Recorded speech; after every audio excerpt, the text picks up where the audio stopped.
കുറിച്ച് ഈ ശാസ്ത്രജ്ഞന്മാർ പഠനം നടത്തിയിട്ടുണ്ട്. അപ്പം അത് ഇദ്ദേഹം പറയുന്നത്, ഈ കതിരവൻ പറയുന്നത്, ഈ മനുഷ്യൻ്റെ ഈ എഴുത്തുകാരൻ്റെ മസ്തിഷ്കത്തിൽ ഒരു നൊസ് ആണ് ഈ സർഗാത്മകത എന്ന് പറയുന്നത്.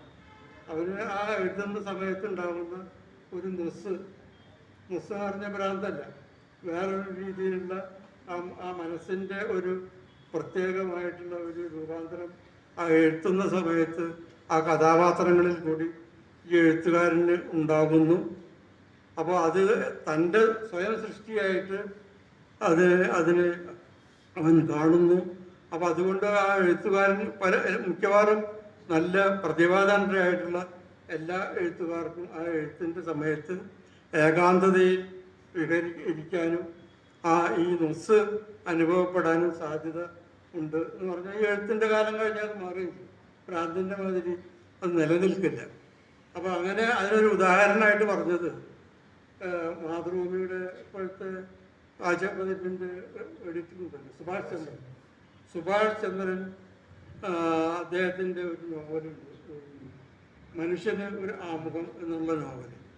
ആ നോവല് അദ്ദേഹം വളരെ സീക്രട്ടായിട്ടുള്ള ഏതോ ഒരു ഹോട്ടലിൽ ആരെയും ഡിസ്റ്റർബ് ചെയ്യാതെ ഇരുന്നിട്ട് എഴുതുന്ന സമയമാണ്.